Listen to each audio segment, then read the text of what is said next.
Hera Books presents The House of Hidden Secrets by C.E. Rose, read by Gabrielle Glaister. To Charlotte, my perfect breech baby. Prologue. The minutes have felt like hours, but the time is finally here. I'm coming for you. I hold my breath and creep into the gloom. I haven't slept. How could I when I've been swamped with thoughts of you? Not just thinking, but obsessing. My mind delirious with anticipation. I'm going to do something very bad, and I don't care. The need, the compulsion is driving me, consuming my body, my whole aching being. Hearing your footfall, I hide in the shadows. Though my fingers twitch to reach out, I clench my fists. I have to be careful, soundless, stealthy. I must bide my time and wait for the moment, the perfect instant to catch you. Oblivious, you pass me by, so I follow. Have you any idea of what you're making me do? Can you hear my thrashing heart as I inch in the darkness towards you? Now so close I can smell you. Can I do it? Is the impulse still in me? I call your name. When you turn, a surge of adrenaline engulfs me and I reach out my arms. Then you're falling backwards, your shriek piercing the still night as you clatter to the ground. The silence overwhelming, I close my eyes and suck in gasps of fetid air. When I open them again, you're still there, but you're broken, and so much blood surrounds your head, pooling and glinting and glowing through the dusk like a halo. Then there's your gaze, staring, accusing, but undoubtedly dead. Chapter 1. Serena.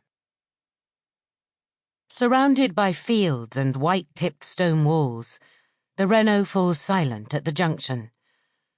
Her pulse racing despite her resolve, Serena squints at the unfamiliar dashboard. Has she stalled? Stalled before she's even started? She lightly touches the foot pedal, and it purrs in reply. Ah, that's right, it's a fuel economy car. For a newer, better and cleaner future. Less harmful pollution, a healthier environment. Like her life here on in. God, she hopes so. She turns to her silent passenger. Lana? Are you okay, love? Lost in the front seat, her daughter looks tiny today. But she is only 4, and apprehension does that. Serena feels fearful and frail too, a dot of insignificance in this expanse of frozen Cheshire greenery and the low, pale sky. Turn left. Now, turn left. She jumps at the voice of the sat-nav.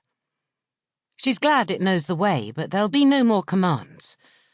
From today, she's taking control, going forwards and not looking back. Lana nods, but doesn't speak. Tense-faced and gazing through the passenger window all the long journey, she's been quiet. Too quiet. But that's no surprise. She's been almost mute for weeks. No, for months. Turning left, Serena accelerates down a bush-lined winding road. I think we're nearly there, love. Then when Lana doesn't reply, did I tell you that the house is actually a farm? Maybe there'll be some animals. Her daughter's eyes brighten. Like cows and horses. One morning I counted the sheep from my window. She covers her neat smile with her hand. They were a long way away, but I think one was a goat. Her chest tight and tingling. Serena tries for a light tone. A goat? That was a good spot. Then going back to Lana's question. Cows and horses, maybe? Though she really doesn't know much about the job. Her new start.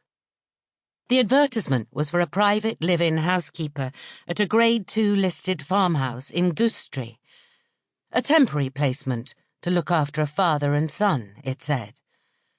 Or did the owner tell her that? The man she telephoned with fumbling fingers. Perhaps he mentioned the Grade 2 listed, too. Wondering exactly how old the property will be, the habitual warning to her daughter not to touch anything pops into her head. She turns to say it, but the sat-nav interrupts. You have reached your destination. Slowing down to a crawl, she peers left and right through the windscreen. The shrubs have turned to dense woods. Like a light turned off, it's suddenly dusky. Gloomy and foreboding, too, somehow. She bats the shiver away. The whispering shadows are just trees, that's all. Bowed and reaching out their knobbly branch hands to touch their family the other side. She sighs deeply. Family. There's just her and her daughter now. With a reassuring smile, she glances at Lana. Well, we must be very near if the sat-nav says so. Keep a lookout for a house. Her heart thumping with apprehension, Serena follows the narrow lane around a sharp bend, then hugs a high parapet for half a mile. Daylight finally floods in. This must be the entrance.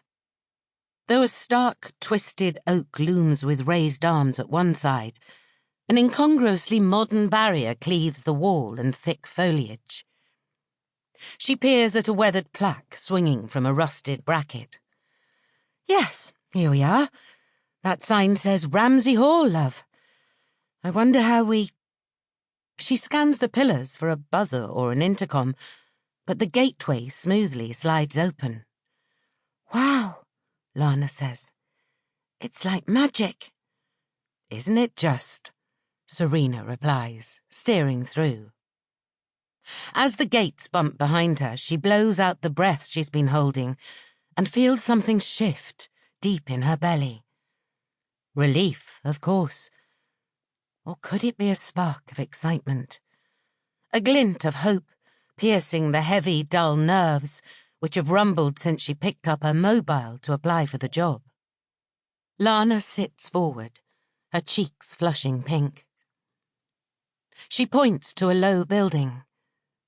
That's pretty. Do the people live in there? Is that where we'll sleep too? Pleased to hear her daughter so responsive and talkative, Serena drives at a snail's pace and takes in the single-story red brick construction on the left. Its panelled windows are almost concealed by winter-climbing shrubs. I don't think so. It looks like an outbuilding, she replies. Maybe it's for tools and machinery. Perhaps farm workers lived there back in the old days. A fading purple teasel seems to wave a cheery greeting. She inwardly snorts. Cheery greetings aren't always what they seem. It's a really long driveway. I wonder what's around the corner, Lana says. What indeed? Literally? Metaphorically? Serena has no idea. But Lana is ogling at this rolling, russet, frosted new world, and her eager anticipation is infectious. It is lengthy, love. Like a storybook. Her voice dies as the farmhouse comes into view. The word adventure gets stuck in her throat, but storybook it certainly is. Lana presses her nose to her window. Gosh, it's really big, she exclaims, her excitement clouding the glass. It looks like zigzags mixed with noughts and crosses, she says, describing the peaked roofs and facade to a T. Gaping with astonishment, Serena breaks and stares. Of course, she should have known from the word hall. but she'd been too distracted by the description. Sample complete. Ready to continue?